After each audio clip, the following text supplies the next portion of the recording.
Mga kaibigan, mga kapatid, purihin natin si Jesus, Maria, at Jose. Mapagpalang araw ng Miyerkules sa inyong lahat at nasa ikasampung araw na tayo sa pagdiriwang natin sa buwan ng Abril 2024.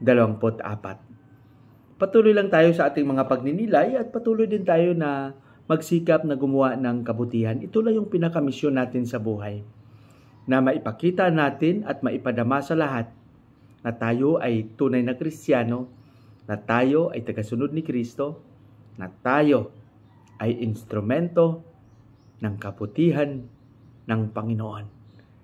Patuloy lang tayo sa ating pagninilay at pagsikapan natin ang mga pagninilay na ating narinig, ang mga mensaheng ating narinig sa ating mga pagbasa ay maging mabunga o magbunga ito sa pamamagitan ng ating tapat na pagtupad sa ating mga tungkulin. Sa ating Ebanghelyo sa araw na ito ay ibabahagi sa atin ni San Juan, Kapitulo 3, versikulo 16 hanggang 21.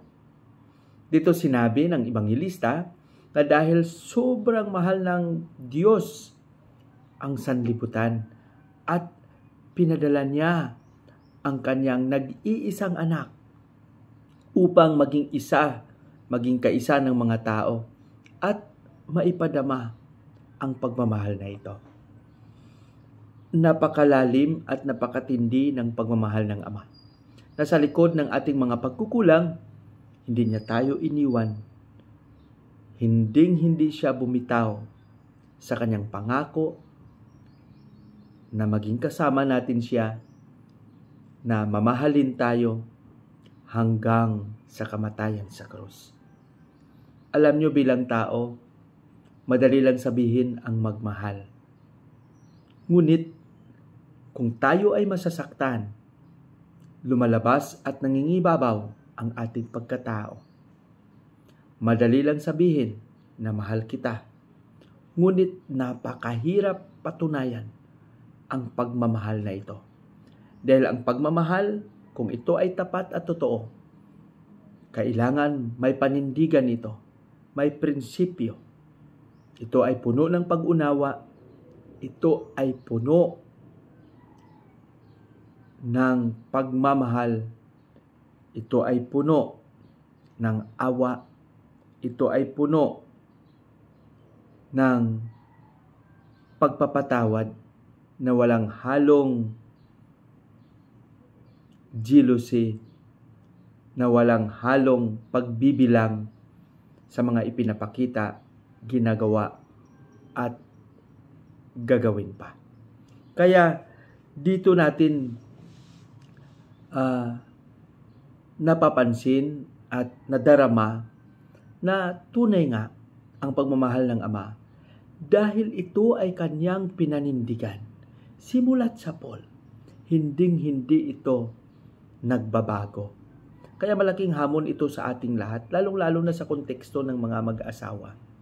Napakagandang pakinggan yung mga pangako sa kasal. Ngunit minsan itong mga pangako ay napapako.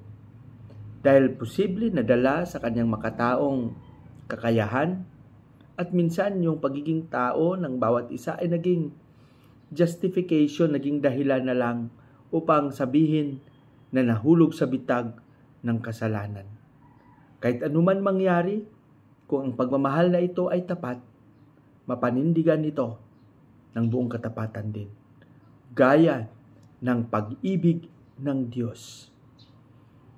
Mahirap sa tao ang magpakadiyos, madali sa Diyos ang magpakatao. Hindi ito nakakasira ng kanyang pagkadiyos. Bagkus, ito ay pinakita ng may kababaang loob na sa likod ng kanyang pagkadiyos, siya ay naging tao katulad natin. Maipakita lang, maipadama lang ang pagmamahal sa bawat isa.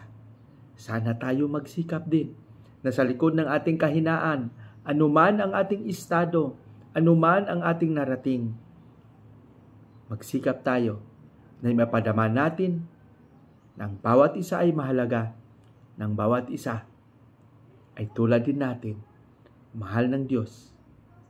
At walang dahilan na hindi natin maipadama ang pagmamahal na ito. Pagpalain nawa tayo ng ating Panginoon. Sa ating panalangin, Panginoong Hesus, turuan mo kaming magmahal ng tapat, na hindi kami madala sa lahat ng oras sa aming makataong kaalaman, kakayahan, at kahinaan. Tulungan mo kaming magsikap na maging tapat palagi. Amen.